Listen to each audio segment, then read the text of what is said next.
الحمد لله الواحد الأحد لم يلد ولم يولد ولم يكن له كفوا أحد أشهد أن لا إله إلا الله وحده لا شريك له وأشهد أن محمدا عبده ورسوله الكريم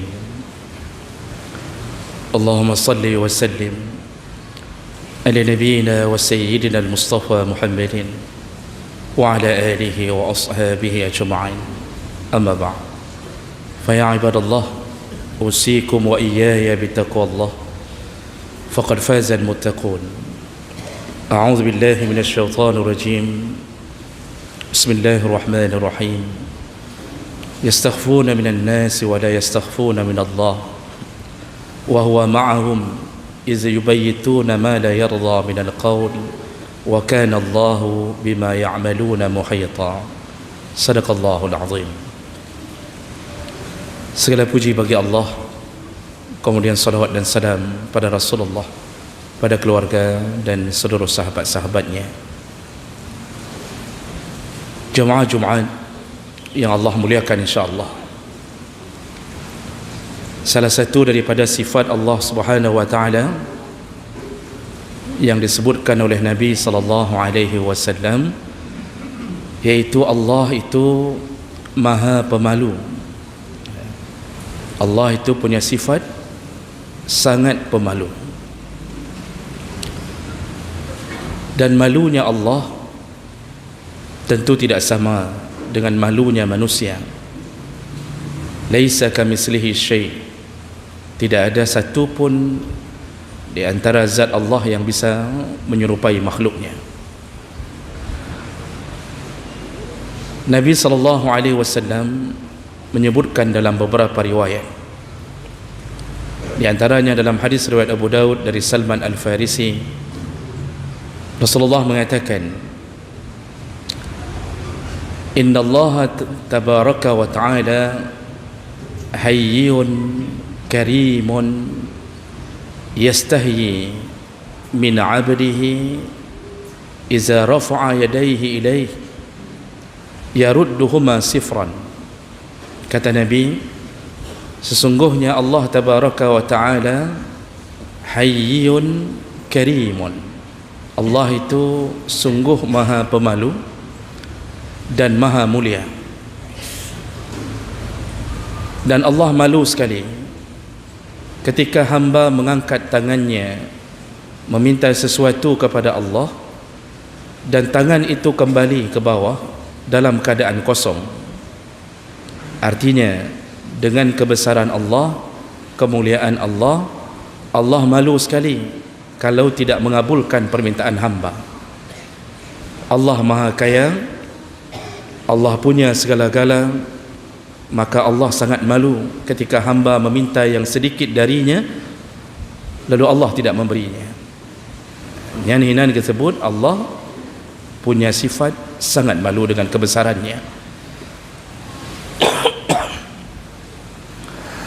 Dalam hadis yang lain dari Abu Ya'la juga dengan derajat yang sahih, Rasulullah sallallahu alaihi wasallam pada suatu hari ketika melihat salah satu penduduk Arab di Madinah mandi di tengah padang pasir, tidak memakai satu penutup kain pun.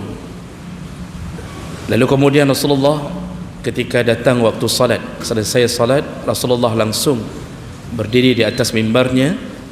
Rasulullah mengatakan, Inna rabbakumullah azza wa jalla hayyun sittirun.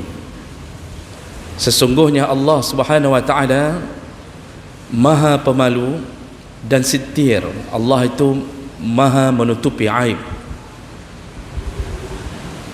Wa yuhibbu sitra. Allah suka menutupi aib hambanya.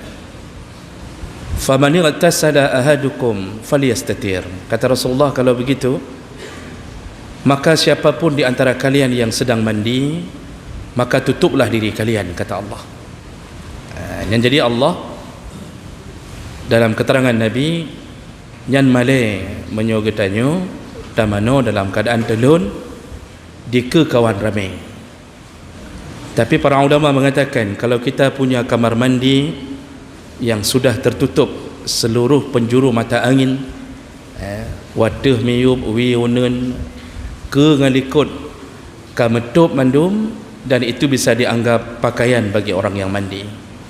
Tapi model mandi yang membuka aurat, maka Nabi mengatakan Allah malu melihatmu, karena Allah punya sifat pemalu. Bahkan saking dahsyatnya sifat malu Allah Subhanahu wa taala, Allah malu kalau hambanya yang mukmin nanti di akhirat dipertontonkan di hadapan orang kafir dengan segala dosa-dosanya. Maka apa yang Allah lakukan? Nabi menjelaskan,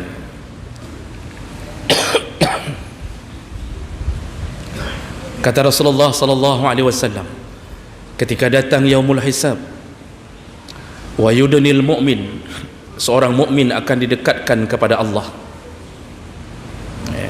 Seorang mukmin yang hatinya mengakui Allah sebagai Tuhan, mengakui Muhammad sebagai Nabi, ketika dihisab oleh Allah Subhanahu wa taala,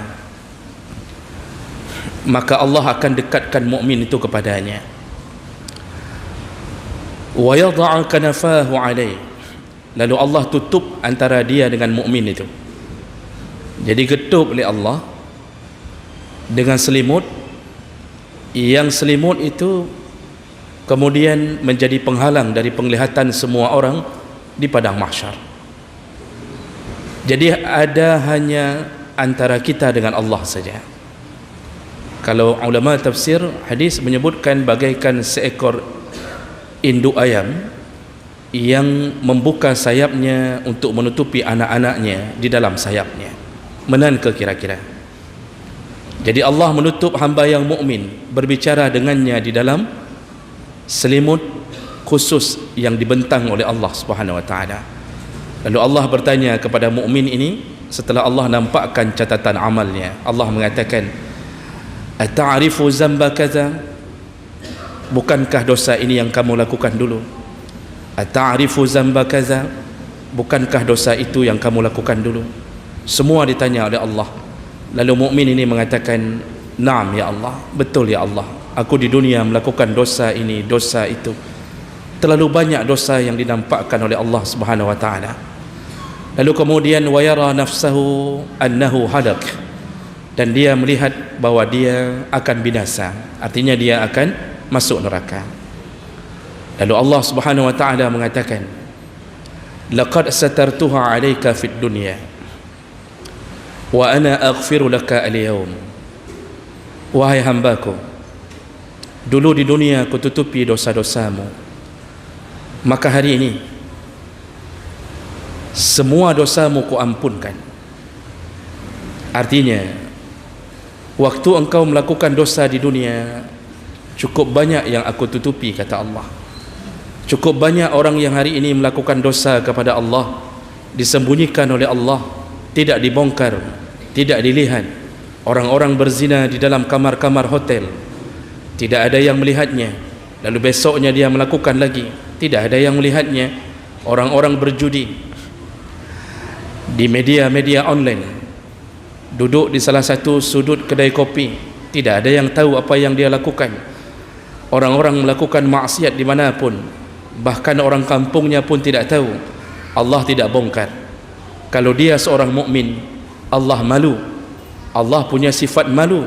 Kalau hamba yang mengakui dirinya Allah, mengakui bahwa Muhammad adalah Rasulullah, Allah malu untuk membongkar aib hamba itu di hadapan semua orang. Nyan menan sifat malih Allah. Jadi Allah itu malu sekali dengan kekuasaannya, keagungannya. Allah malu dengan semua kebesarannya, kasih sayangnya, kedermawanannya. Allah malih bagaikan satu orang raja malu. Malu kalau tidak bisa mengayomi rakyatnya. Allah lah raja di raja. Maka jemaah melakukan Allah Subhanahu wa taala. Nyan boleh kita tepa lagi tanya bahawa Allah yang maha berkuasa masih punya sifat malu. Maka katanya hamba yang lemah, yang hina dina, yang masih berharap nikmat Allah, yang kita hari ini tiada apa-apanya. Kalau ketika Allah matikan kita detik kapanpun Allah bisa matikan. Kalau Allah ingin hinakan kita di hadapan manusia, Allah bisa lakukan. Maka selayaknya kita lebih malu daripada Allah. Selayaknya sifat malainya benar bak getanyo. Sifat malu itu seharusnya berada di dalam dada-dada kita. Kita tidak punya kuasa, kita tidak punya istana, kekayaan pun tidak. Yang kaya pun hari ini kaya, besok bisa mati meninggalkan kekayaannya. Seharusnya lebih malai getanyo.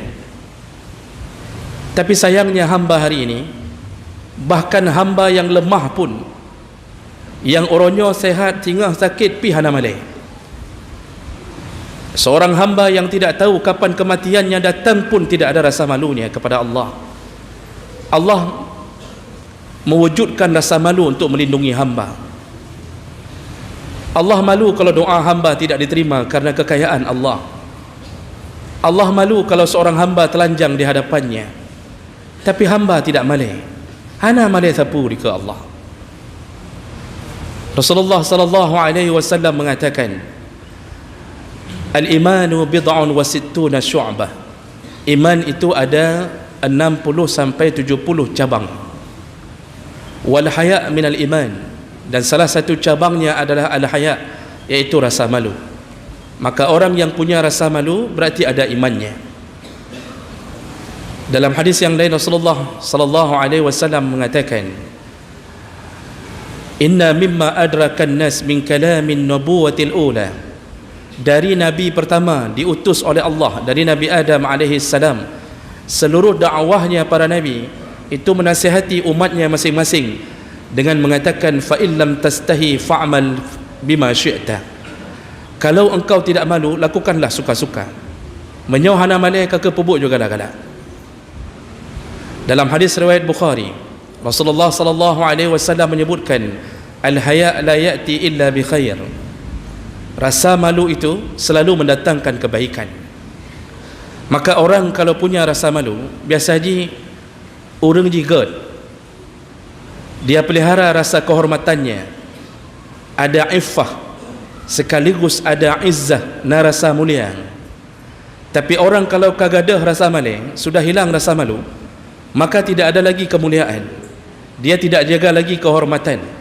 Dia tidak lagi punya rasa harga diri, wibawa, tidak ada lagi. Hana penting konyan. Jadi udip kan lagi udip urung bangai. Udip kan lagi udip urung pungo. Telun kakak telun. Maka lihatlah orang-orang yang hari ini tidak diselipi rasa malu pada imannya. Apa yang terjadi? Mereka keluar di jalanan dengan menampakkan aurat mereka. Laki-laki memakai celana pendek di atas lutut-lutut mereka. Bahkan hampir mencapai pangkal pahanya. Nyawa geduk Honda mesila luarnya, celana itu tertarik hampir ke pangkal pahanya. Karab deh luar-luar dalam. Hana malai, deng bak lampu merah hana malai. Nyan model manusia. Yang perempuan-perempuan ketika kehilangan rasa malu, keluar dari rumahnya dengan pakaian ketat, dengan pakaian seksi. Bahkan suaminya yang memboncengnya. Kedua-duanya tidak punya rasa malu. Kalau orang sudah kehilangan rasa malu, apapun jabatan yang dia pegang, dia tidak peduli mau dihujat oleh rakyat, silahkan. Kalau dia jadi anggota DPR tidak malu hanya untuk makan harta tanpa membela rakyat yang memilihnya. Kalau orang sudah jadi pejabat tanpa rasa malu, korupsi hal yang biasa. Puka pegah ka pegah ke dia. Ka peduk dalam koran ka peduk ke dia. Viralkan, silahkan viralkan.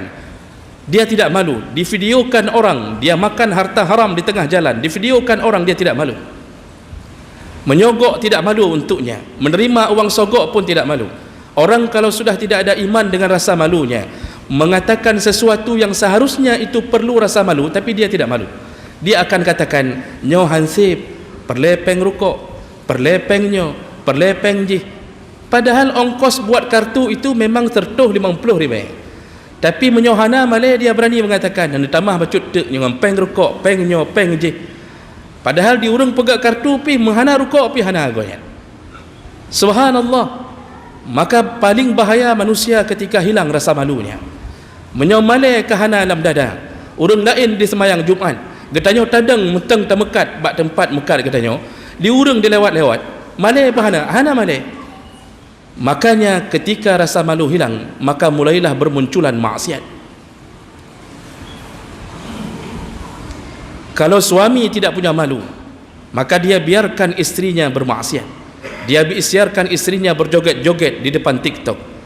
Kalau ayah tidak punya rasa malu, dia biarkan anak gadisnya punya pacar. Dia biarkan anak laki-lakinya keluar tanpa salat berjamaah setiap harinya. Malai hanali. Maka oleh kerana itu jemaah mulakan Allah, perlu kita kembali, peliharalah rasa malu. Peliharalah rasa malenyo bak dada getanyo, agar getanyo jadi urang gad. Kalau orang berani melakukan maksiat di dalam kegelapan, di dalam kesunyian, tapi di luar ketika dilihat oleh orang banyak dia masih menyimpan rasa malu, tapi di luar orang banyak, di dalam kamarnya dia lakukan maksiat, berarti dia pun tidak merasa malu di hadapan Allah. Kenapa? Karena merasa Allah tidak berada di dalam kamarnya. Dia merasa bahwa Allah tidak ada di tempat yang sunyi. Maka ramai orang jaga-jaga di ke urang ramai. Di ke urang ramai ke sembahyang, ke pakai kopiah, ke pakai ijakrung, ke pakai baju koko, ke sembahyang, ke tat-tat. Begitu di rumahnya, istrinya pergi belanja, anak pergi sekolah, dia buka HP-nya, lalu dia lihat yang porno di dalam kamarnya, padahal Allah melihatnya, tapi dia tidak malu. Apa akibatnya? Kata Rasulullah sallallahu alaihi wasallam, aqwaman min ummati, nanti akan datang di hari akhirat sekelompok orang dari umatku, bihasanatin amsal jibali tihamati bayda. Mereka datang dengan amalan yang begitu banyaknya, banyak sekali amalnya, zakat, umrah, puasa Ramadan, Lailatul Qadar berkali-kali, kemudian dia iktikaf dalam bulan Ramadan penuh, lalu kemudian dia lakukan salat berjamaah. Tapi kemudian ketika di hadapan Allah, kata Nabi, faja'alaha Allahu haba'an mansura, Allah hapus semua amalnya. Dihapus semua amalnya, menjadi apa? Haba, menjadi debu berterbangan. Hana getrimang mesina oleh Allah. Sahabat pucat mendengarkan hadis ini. Sahabat bertanya kepada Rasulullah, ya Rasulullah, sifhum lana ya Rasulullah, kabarkan kepada kami siapa mereka ya Rasulullah, kenapa amalnya bisa dihapus oleh Allah ya Rasulullah? Kata Rasulullah, innahum mislukum, mereka sama-sama manusia sepertimu, jildatuhum misla jildatikum, kulitnya sama seperti kulitmu. Apa salah mereka? Yaitu wa iza khallu bimaharimillah intahakuha, ketika sudah sepi, ketika tidak ada orang yang melihatnya, ketika tidak ada orang yang mengenalnya, dia melakukan maksiat, seakan-akan Allah tidak berada di tempat dia bermaksiat. Jadi orang yang memaksud bebut maksud lam seput, dalam keadaan rumah sepi, maka hati-hatilah, semua amal kita dihapuskan Allah di akhirat nanti. Maka bertaubatlah sebelum itu terjadi. Mudah-mudahan khutbah singkat ini bisa membuat kita menumbuhkan rasa malu kita untuk menjumpai Allah dan menuju ke dalam surga Allah Subhanahu wa taala. Innal hamdalillah nasta'inuhu wa nastaghfiruh wa na'udzu bihi min shururi anfusina wa min sayyiati a'malina, man yahdihillahu fala mudilla lahu wa man yudlil fala hadiya lahu. Asyhadu an la ilaha illallah wahdahu la syarika lahu wa asyhadu anna Muhammadan 'abduhu wa rasuluhul karim. Allahumma salli wa sallim ala nabiyyina wa sayyidina al-Mustafa Muhammadin wa ala alihi wa ashabihi ajma'in. Amma ba'd, fa ya ibadallah, usikum wa iyaya bi taqwallah, faqad faza al-muttaqun. A'udzu billahi minasy syaithanir rajim. Bismillahirrahmanirrahim. Yastakhfuna minan nas wa la yastakhfuna min Allah wa huwa ma'ahum iz yubayyituna ma la yarda min al-qawl wa kana Allahu bima ya'maluna muhita. Shadaqallahul azim. Barakallahu li wa lakum fil Qur'anil azim wa naf'ani wa iyyakum bima fihi min al-ayati wa zikril hakim wa taqabbalallahu minni wa minkum tilawatahu innahu huwas sami'ul alim.